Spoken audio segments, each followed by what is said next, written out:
ہے اور اسے اہمیت نہیں دیتا اسے ہماری شفاعت نصیب نہیں ہوتی۔ نماز نہ پڑھنے والے سے بات ہی نہیں ہے، نماز پڑھتا ہے۔ میں 10 منٹ بعد پڑھ لیتا ہوں، میں قیلولہ کر لیتا ہوں، میں شام 4 بجے پڑھ لوں گا، میں یہ کام کر لوں، میں ایک 10 منٹ کی کال سن لوں، میں باہر سے بائک پہ چکر لگا کے آ جاؤں، میں پھر پڑھ لوں گا، نماز تو خیر پڑھ ہی لوں گا۔ جو اہمیت نہ دے، میرے معصوم فرما رہے ہیں، اسے ہماری شفاعت نصیب نہیں ہو سکتی۔ میرے سرکار رسالت صلی اللہ علیہ وسلم اصحاب کے ساتھ مسجد نبوی میں داخل ہوئے، عجیب منظر دیکھا۔ ایک بندہ نماز پڑھا تھا، کبھی داڑھی کھجلائے، کبھی بدن پہ خارج کرے، کبھی لباس کو درست کرے، کچھ ایسی ایکٹیویٹیز چل رہی تھیں۔ میرے سرکار نے فرمایا اس کی نماز نماز ہی نہیں ہے، اگر اس کے اندر خدا کا خوف ہوتا تو اس کے اعضاء سے واضح ہو رہا ہوتا۔ یہ تو نماز ہی نہیں پڑھ رہا۔ خدا سجدے، خدا کے سجدے سے اچھی جگہ ہی کوئی نہیں ہے۔ اپنے آپ سے باتیں کرنے کے لیے، خدا سے باتیں کرنے کے لیے سجدہ ایک ایسی جگہ ہے۔ میں خدا زیادہ بول رہا ہوں تو اس پہ معذرت چاہتا ہوں، میرے بعد تفصیل سے آپ کو انشاءاللہ یہ مضمون سنایا جائے گا۔ انہی سے میں نے یہ جملہ سنا تھا کہ واجب نماز تو واجب نماز ہوتی ہے، کربلا سے لے کے شام تک بن پلانے اونٹ کے اوپر بی بی زینب کی نماز شب بھی قضا نہیں ہے۔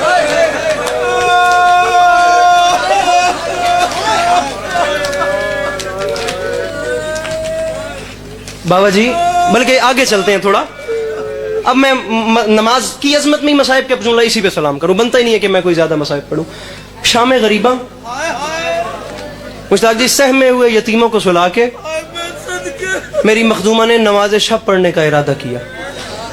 شام غریبہ تھی، سہمے ہوئے یتیموں کو سلایا اور نماز شب پڑھنے کا۔ خدا کی قسم ہم لوگ ٹریجڈی میں جی رہے ہیں، ہم لوگ المیہ میں جی رہے ہیں۔ حسین علیہ السلام کی قسم، بڑا مان ہے نا ہم لوگوں کو کہ جی ہم جائیں گے قیامت میں اور ہمیں مولا بچا لیں گے۔ بڑا ہمیں مان ہے کہ ہم قبر میں جائیں گے اور ہماری قبر میں ہمارے سے پہلے ہمارے مولا کی کرسی لگی ہوگی۔ وہ میری قبر میں آئیں تو ان کا کرم ہے، وہ کریم ہے، وہ کر سکتے ہیں۔ علی عباس عسکری سوچے کہ میں ہر وہ کام کرتا ہوں جس سے مجھے میرے مولا نے روکا ہے، جھوٹ میں بولتا ہوں، سنتا میں وہ ہوں جس سے میرے امام نے روکا ہے، دیکھتا میں وہ ہوں جس سے میرے امام نے روکا ہے، اور پھر میں یہ سوچوں کہ میں قبر میں جاؤں گا اور امیر المومنین میری قبر میں آئیں گے۔ امام علیہ السلام سے دھوکا، اپنے آپ کو دھوکا ہے۔ میں نے 2 مہینے نجف اشرف حوزہ علمیہ میں گزارے ہیں۔ میرے اپنے والد کے پتہ نہیں کتنے وہاں پر شاگردان پڑھے ہیں۔ مولانا عمران انصاری اگر ویڈیو میں دیکھ رہے ہوں گے، یہ جھولی پھیلا کے میں ان کے حق میں دعا کروں، نجف اشرف میں رہتے ہیں، مالک ان کو فیملی کے ساتھ آباد و شاد رکھیں۔ مولا کے حرم پہ بیٹھ کے اس نے مجھے ایک عجیب بات بتائی، خدا ابھی تک 2 سال گزر گئے میرے اندر اس بات کا اثر ہے۔ اس نے کہا تھا قیامت کا دن اتنا کراہت والا دن ہوگا، سورج سوا نیزے پہ تو نہیں ہوگا لیکن اس کی حدت اتنی شدت اتنی ہوگی، اتنی شدت ہوگی کہ لوگ اپنے ہی پسینے میں ڈوب کے غرق ہو رہے ہوں۔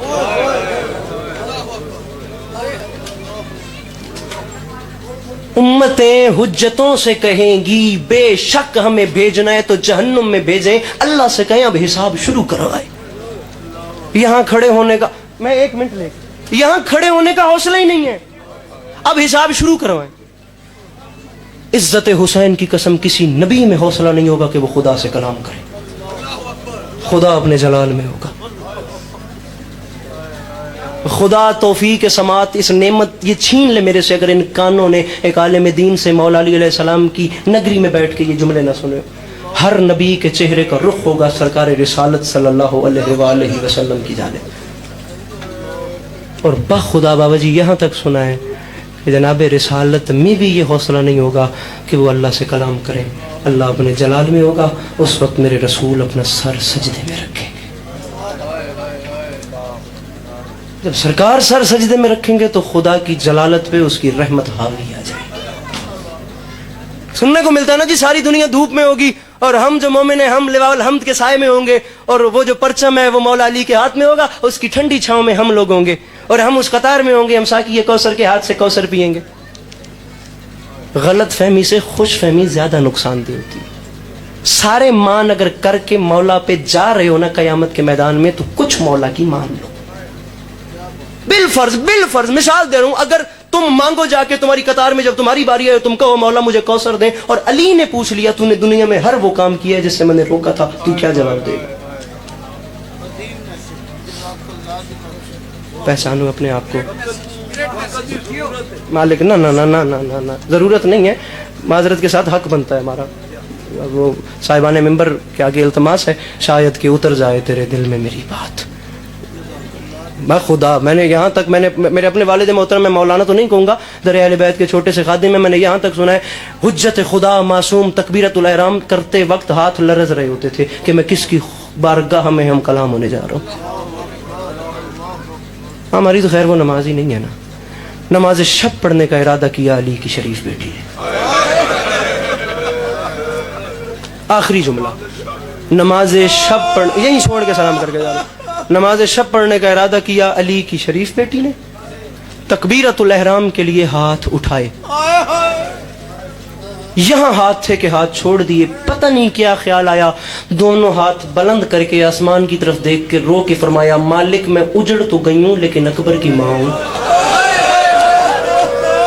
بڑے حوصلے کے ساتھ گریہ ڈھیر ہو جانا ہے.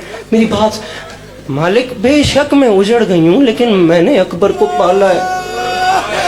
میرے مالک بے شک میں اجڑ گئی ہوں، میں ہوں تو غازی کی بہن. میرے مالک میں نے زندگی میں کچھ مانگا نہیں ہے، میں نے کوئی سوال نہیں کیا. میری غربت کا واسطہ ہے، مجھے خالی نہ لوٹانا. میرے مالک میں تو اسے مانگتی ہی ہوں. میں نے اپنے بابا آخری آدھے منٹ سے پہلے میں ممبر چھوڑ رہا ہوں. میرے مالک میں مانگتی ہی ہوں. میں نے اپنے بابا علی سے سنا تھا جب کوئی نمازی نماز شب پڑھنے کا ارادہ کرتا ہے نا تو تیری ذات فرشتوں کو حکم دیتی ہے کہ یہ نمازی یہ پرائے وقت میں بستر کا سکون چھوڑ کے میری عبادت کر رہا ہے. عرشیوں کو تیرا حکم ہوتا ہے تم اس کی زیارت کرو، تم اس کے حصے میں تسبیح کرو، تقدیس کرو. یہ پرائے وقت میں میری عبادت کر رہا ہے، اس کی زیارت کرو. میرے اللہ میں تجھے اپنی غربت کا واسطہ دے کے کہتی ہوں آج کی رات عرشیوں کو حکم نہ دینا کیونکہ زینب کے سر پہ چادر نہیں ہے.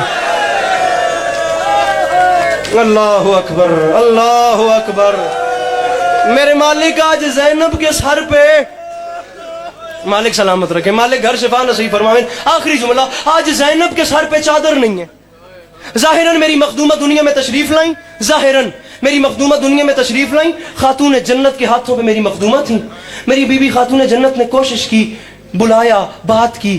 ملکہ شام نے اپنی آنکھیں نہیں کھولی. حیران ہو گئی، میری بیٹی آنکھیں نہیں کھولتی. دیر کوشش کرنے کے بعد جب آنکھیں نہیں کھولی تو خاتون جنت نے رونا شروع کر دیا. جب رونا شروع کیا تو مولا کائنات تشریف لائے. فرمایا فاطمہ آپ کیوں رو رہی ہیں؟ میری مخدومہ نے رو کے فرمایا یا علی دیکھیں یہ حسن اور حسین کے بعد مانگی ہوئی بیٹی ہے، یہ آنکھیں نہیں کھولتی، میں کیا کروں؟ خطیب ممبر سلونی کے ہاتھوں پہ آ گئی ملکہ شام. علی سے اچھا کلام کون کرے دنیا میں؟ علی نے فرمایا زینب آنکھیں کھولو. آنکھیں نہیں کھلی. مولا حسن کے ہاتھوں پہ آئی میری بہن آنکھیں کھولو. آنکھیں نہیں کھلی. یہ منظر چل رہا تھا یا اچانک گھر میں نواب کربلا داخل ہو گئے. عجیب منظر دیکھا، پورا گھر نوحہ کناں بنا ہوا تھا. میرے مولا چلتے چلتے ماں کے پاس تشریف لائے، ماں کی آغوش میں تشریف رکھی اور ننھے ننھے ہاتھ باندھ کے کہا ماما اماں آپ سب کیوں رو رہے ہیں؟ ننھے ہاتھ باندھ، وہ بندہ سر نیچے کر لے جس نے ماتم نہیں کرنا. اماں روتی کیوں ہے؟ میری مخدومہ نے رو کے فرمایا حسین میں کیا کروں، میں نے کوشش کی، تمہارے بابا نے کوشش کی، حسن نے کوشش کی، بہن آنکھیں نہیں کھولتی. قرآن کی قسم ایک حسین بادشاہ نے جملہ کہا اور تاریخ میں جملہ درد کے حوالے سے تاریخ سمیٹ کے رکھی. نہیں آنکھیں کھولتی، سب نے کوشش کی ہے. فرمایا سب نے کوشش کی ہے، آنکھیں نہیں کھولتی. چیخ نکلی حسین کی، ننھے ننھے ہاتھ باندھ کے کہتے ہیں اماں آپ امیروں کو کیا پتا غریبوں کا مزاج کیا ہوتا ہے. اے اماں آپ امیروں کو کیا پتا غریبوں کا مزاج کیا ہوتا ہے. میری بہن میرے حوالے کرے. بہن کو اٹھایا، ایک کونے میں تشریف لگائے، رو کے فرماتے ہیں زینب میں تمہارا غریب حسین تمہیں غربت کا واسطہ دے کے کہتا ہوں آنکھیں کھولو. میری غربت کا واسطہ، غربت کا بابا جی واسطہ دیا. آنکھیں کھلی، آنسو جاری ہوئے، زبان حال عرض کر رہا ہوں. آواز آئی حسین تو نے واسطہ دیا، میں نے آنکھیں کھول لی. یہ ہے بہن کا ادھار. حسین کبھی بہن قرض واپس مانگے تو آنکھیں بند نہیں رکھنی، حسین پھر آنکھیں کھولنی ہے. آغا جی رکھے میرے سر پہ قرآن. ساری زندگی حسین کو انتظار رہا. بہن نے ادھار واپس نہیں مانگا. بابا جی مانگا کب واپس؟ رکھ میرے سر پہ قرآن. یہاں شام کے بازار میں علی کی بیٹی نے پہلا قدم رکھا. شرابیوں کی بھیڑ تھی. نو کے سنا کی طرف دیکھ کے رو کے فرمایا حسین آنکھیں کھول اور مجھے بازار میں چلتا دے. علی کی شریف بیٹی ہے آپ کا گریہ. شہنشاہ ذکر مصائب بحر المصائب جناب سردار وسیم عباس بلوچ صاحب جو کہ شبیہ ذوالجناب برآمد